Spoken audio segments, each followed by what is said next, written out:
What if you're not depressed? What if you're just the only one paying attention? You ever stop and look around and nothing feels real? Everyone's smiling, hustling, posting, and you're just blank.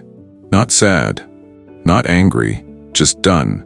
Done pretending this all makes sense. Done chasing things that never fix the feeling. Done playing the part when nothing inside you buys the script. That's not depression, that's clarity. You're not lazy, you're not broken, you're not lost, you're awake. And that hurts more than anyone tells you. Most people are drowning in noise, constant stimulation, fake urgency, self-help mantras recycled by influencers who've never sat alone with themselves for more than 5 minutes. They tell you to hustle harder, manifest more, smile anyway. But deep down, you know it's bullshit. You're not failing at life, you're seeing through it. And that's exactly why it feels so heavy. Because once you stop numbing, you start noticing how empty the winds feel, how shallow the highs are, how desperate everything becomes when you're just trying to stay ahead of the next crash. You didn't ask for this kind of awareness. You didn't seek out existential clarity, but it found you anyway. Maybe through burnout, maybe through heartbreak, or maybe you just woke up one day and realized you couldn't keep lying to yourself. This video isn't here to cheer you up. It's not here to medicate you or motivate you. It's here to name something real, something raw, something most people bury and never touch again. And to do that, we're going to walk with someone who didn't pretend things were fine. Arthur Schopenhauer. He didn't chase happiness, he studied suffering. Not as a flaw in you, but as a feature of life. He asked the questions most people are too scared to face, and the answers he found weren't easy, but they were honest. What if your depression isn't a chemical imbalance, but a spiritual one? What if the problem isn't you, but the world you've been forced to adapt to? And what if pain isn't a failure to cope, but the beginning of truth? Let's start there. You ever feel like no matter what you do, it's never enough? Like you're constantly reaching for something. Status, money, peace, meaning. And the second you get close, it moves again? That's not failure. That's the system working exactly as designed. There's something underneath your goals, underneath your motivations, something ancient, unconscious, always hungry. Schopenhauer called it the will, not willpower, not discipline. The will, capital W, is the blind drive behind everything alive, every instinct, every craving, every urge that keeps you chasing something, anything, just to feel okay for a second. The will doesn't care if you're happy. It doesn't care if you burn out. It only cares that you keep moving. You think you want things because they'll fulfill you, but the truth, you're built to want. That's it. You chase something, you get it, you feel nothing. So you chase something else, and the loop starts over. New job, new goal, new relationship, new you. We call it ambition, we call it growth, we call it productivity. Schopenhauer called it exactly what it is, a trap. We are like clocks that must be wound up again and again. Sound familiar? Look at your life. How many hours have you spent chasing validation on a screen? Refreshing, scrolling, hoping someone, anyone, gives you that hit of worth. How many times have you forced a smile, gone to work, answered texts you didn't care about, just to stay in the game? How many times have you told yourself, once I get through this week, then I'll breathe? That's not living. That's the will, dragging you forward. It works in silence, in habits, in patterns. And when you finally get tired, when your body says no more, when your mind slows down, when you collapse into stillness, what do they call it? They call it depression. They call it mental illness. They tell you to fix yourself, get back to normal. But what if you're not sick? What if you're just awake? What if you're feeling what everyone else is running from? The will doesn't want you to stop. It punishes rest. It hates peace. It tells you you'll be happy when. But the when never comes, just the next thing, and the next, and the next. Schopenhauer didn't try to sugarcoat it. He didn't pretend there was a finish line. He just said the quiet part out loud. The human condition is wired for suffering. Not because we're doing something wrong, but because the will never shuts up. Even in stillness, it stirs. Even in sleep, it dreams of more. It turns hunger into ambition. It turns loneliness into obsession. It turns peace into boredom, because peace doesn't serve the will.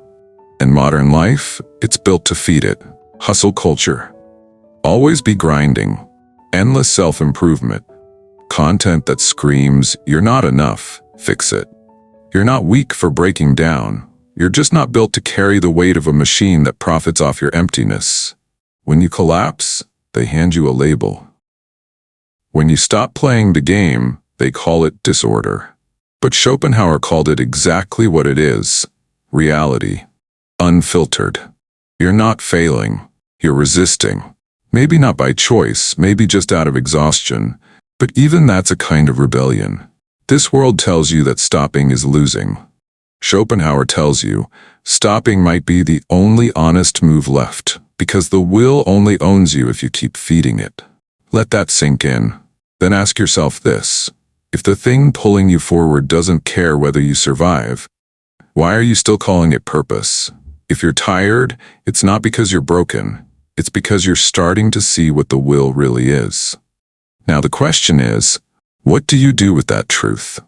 What do you do when the system you've been living in stops making sense?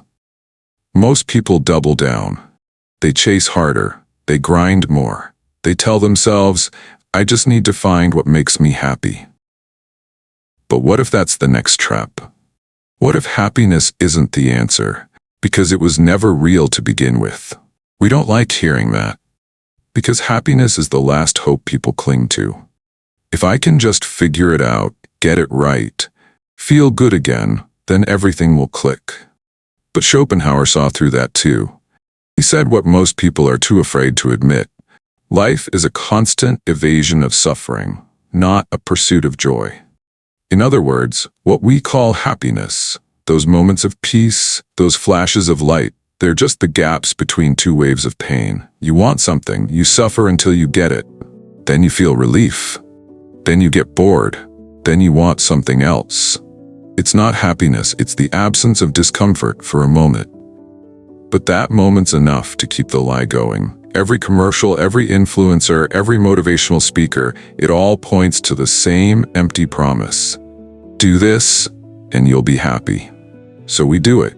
We hustle, optimize, journal, manifest, grind, glow up, level up, whatever, and maybe it works for a minute, but then it fades, and you feel worse. Because now you're not just tired, you're ashamed. Ashamed that you're still not happy after doing everything right. And that's the part nobody talks about. The shame that comes with not feeling what you were promised. The fear that maybe the problem isn't your situation, but you. But Schopenhauer cuts through that lie. He says, you're not broken. You're just playing a game that can't be won. Because the pursuit of happiness isn't about feeling good, it's about not feeling bad. And there's a difference. One is rooted in fantasy, the other is rooted in survival. Most of your energy isn't going into joy. It's going into distraction, numbing, avoiding, escaping. Every scroll, every binge, every late-night spiral. It's all just you trying to push the discomfort down. Because once the noise stops, what's left? Silence. And in that silence, the truth. You don't feel happy. Not really. Not for long. And that makes you think something's wrong with you. But what if there's nothing wrong? What if the real sickness is this culture of forced joy? This pressure to always be smiling, always improving, always pretending that life is working out when half the time you're just barely holding it together. That pressure, that's not healing you. It's hollowing you out. Schopenhauer didn't say that to depress you. He said it to set you free. Because once you stop expecting happiness to be permanent, once you stop chasing it like it's owed to you, you can finally breathe. You stop chasing the next fix. You stop blaming yourself for the emptiness. You stop sprinting toward a finish line that keeps moving. And in that stillness, something honest shows up. Not joy, but clarity. Clarity that maybe the chase itself is the problem. that maybe peace isn't something you achieve. It's something you allow by wanting less. Not because you've given up, but because you're finally done lying to yourself. And that's where the shift happens. The moment you stop running and just sit with the reality, this life isn't built to fulfill you. It's built to keep you moving. And if you want peace, it won't come from chasing. It'll come from stepping outside the loop. Want less. Not because it's virtuous, because it's the only way out. Let that sink in. Because once you stop chasing happiness, you start noticing something else. The cycle. That constant swing between craving and boredom, between needing more and feeling nothing when you get it. You're not imagining that either. It's real, and it's the next thing we need to talk about. You start noticing something else. The cycle, the swing, back and forth, craving, boredom, craving, boredom. Never still, never satisfied. Schopenhauer saw it clearly. He said life moves like a pendulum between pain and boredom. That's it. Not pleasure, not meaning, not fulfillment, pain or boredom. And once you see it, you can't unsee it. You start a new job, it feels exciting. New people, new challenges. You feel like maybe this is it, finally. Then the pressure kicks in, the expectations, the grind. You get through it, you adapt, you succeed, and then nothing. You're not struggling anymore, but you're not lit up either. You're just flat, tired, dull. So what do? You reach for something new. New role, new project, new goal, new relationship. Because standing still in the boredom is unbearable. And that's the trick. The minute suffering pauses, boredom moves in.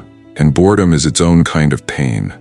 Not sharp, not loud, just hollow. But your brain can't handle hollow, so you fill it with distractions, with tasks, with noise. Because if you stopped long enough to feel that emptiness, you might not get up again. That's the cycle. That's the trap. We call it progress. Schopenhauer called it what it really is, existence on autopilot. Because this is how the will operates. It doesn't care what you're chasing, as long as you're chasing something. It keeps you swinging between extremes, so you never stop and ask why you're swinging at all. And here's the part nobody says out loud. Most people aren't living, they're managing their discomfort. Keeping just busy enough to not collapse. Keeping just entertained enough to not scream. Keeping just connected enough to not feel the loneliness. But underneath all of that is a truth they don't want to face. They're tired. Not from doing too much, but from never being allowed to stop. And when you do stop, when you finally get what you thought you wanted, and you still feel that void, it messes with your head. Because no one prepared you for the after. After the win, after the high, after the goals achieved, and you're left sitting in a quiet room with nothing but yourself. That's when the real crisis hits. Not when you're struggling, when you're successful, and still feel empty. And here's the kicker. The world doesn't have space for that version of you. The one who got everything they asked for and still feels hollow. Because that version exposes the whole game. That version is proof that the chase isn't working. So what do people do? They bury it. They numb it. They start the next project, the next hustle, the next identity. Anything but stillness. Because stillness is where the truth lives. And the truth is this. You can't win a game that's built to keep you playing. Even when you're ahead, you're still losing something. Time, energy, sanity, yourself. This isn't about giving up. It's about recognizing the loop and asking, do I really want to stay in it forever? Because once you name the cycle, you get your first real choice. Keep swinging or step out. Not escape, not isolate, but pause long enough to see your life without the filter of craving. Schopenhauer wasn't selling hopelessness. He was showing you the rules so you could finally stop playing blind. Because if the pendulum always swings and peace only comes in the split second between the arcs, maybe the answer isn't to push harder toward one side. Maybe it's to stop believing the swing has meaning at all. And that's not nihilism. That's clarity. The swing isn't life. You are. You're the one watching it move. You're the one being dragged. but you don't have to keep stepping in time with it. You can feel the boredom without running from it. You can face the ache without rushing to fix it. You can start asking better questions about what matters when there's nothing left to chase. Because eventually, the swing gets heavy. The rhythm stops feeling like momentum and starts feeling like weight. And when it does, you don't need to collapse. You need to wake up. You're not broken for feeling bored after success. You're not ungrateful. You're not spoiled. You're honest. You're seeing through the illusion that life is some upward climb toward eternal satisfaction. It's not. It's motion. And motion can't fulfill you. Only meaning can. And meaning doesn't come from craving. It comes from consciousness. That's where we go next. Because once you step outside the cycle, you start asking a new question. What happens when you start seeing through everything? That's when it hits harder than anything else. Not pain, not fear, not even despair. Disillusionment. The slow, brutal realization that the world you were taught to believe in, the one you were building your life around, was never real. The promises, the rules, the rewards, you see through them, and what's left? Silence, emptiness, that dizzy, disoriented feeling like you just stepped off a ride you've been on your whole life, and now you're standing there, wondering what any of it was for. That's not a breakdown. That's consciousness. Schopenhauer didn't call it a mental illness. He didn't call it a dysfunction. He called it awakening. Because once you break through the cycle, once you stop swinging back and forth between cravings, the entire structure of your reality starts to crumble. You look at your job and realize it doesn't mean what you thought it did. You look at your relationships and start wondering if they were built on need or truth.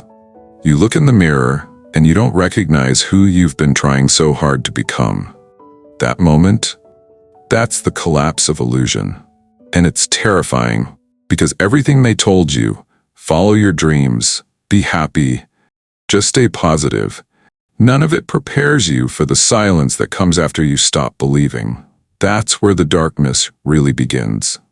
Not in suffering, but in seeing how much of your life was built on assumptions, seeing how many choices were just reactions, seeing how much of what you thought was you was programming.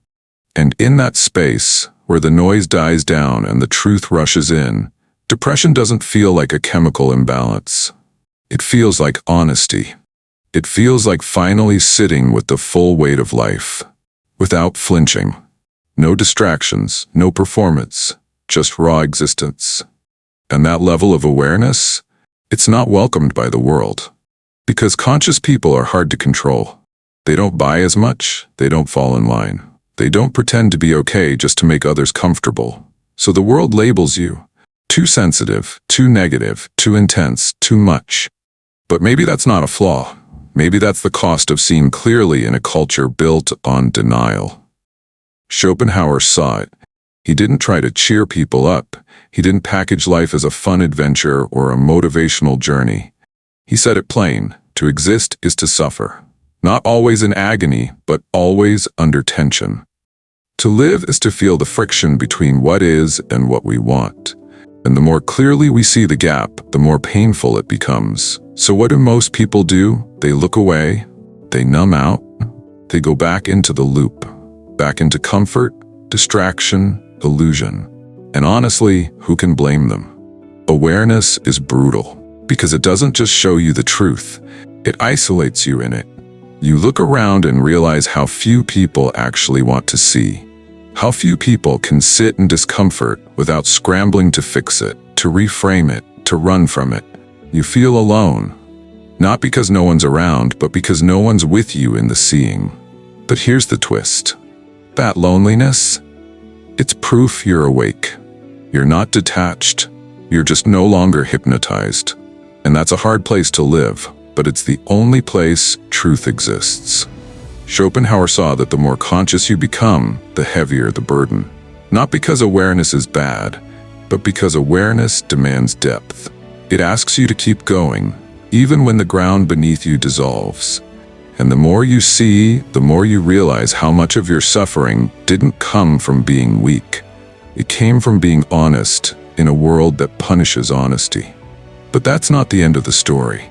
Because if you can survive the disillusionment, if you can hold your gaze while everything safe falls away, something else begins to form. Not joy, not happiness, stillness. The beginning of peace. Not because things are better, but because you've stopped lying to yourself. You've stopped reaching for meaning in the places it was never going to live. You've stopped trying to silence the pain and started listening to what it's actually saying. And maybe that's what this whole thing was trying to show you. That the darkness isn't your enemy. It's your signal. That the emptiness isn't failure. It's space, cleared for something real. And once you're standing there, exposed and exhausted, but awake, that's when you finally stop asking, how do I feel better? And start asking, what do I trust now? Because once you've seen through everything, you can finally begin to see what matters. But before we get there, there's one more illusion we need to break. Maybe the biggest one. The idea that love will save you. That one's the hardest to let go. Because love? That's the story we cling to when nothing else makes sense. When the job doesn't fulfill you. When the success feels empty. When the world gets too loud and your thoughts get too dark.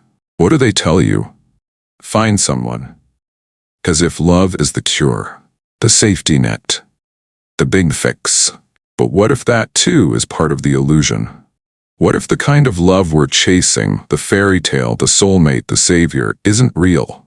Schopenhauer didn't romanticize love. He stripped it bare. He said what we call falling in love is just nature doing what it has to do to keep the species alive. That magnetic pull, that ache, that obsession, it's not magic, it's biology, it's the will.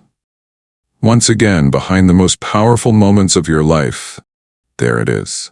That same blind force, pushing you to want, to crave, to attach, to lose yourself in someone else. Not because they're the answer, but because your wiring wants to reproduce, wants to survive. And you? You're just the middleman. Love is a trap laid by the species, Schopenhauer wrote. Harsh? Yeah, but tell me it doesn't ring true when you look back on it all. The people you chased even though they were wrong for you. The heartbreaks that broke you more than they should have. The way desire makes you ignore red flags, destroy boundaries, rewrite yourself just to be chosen.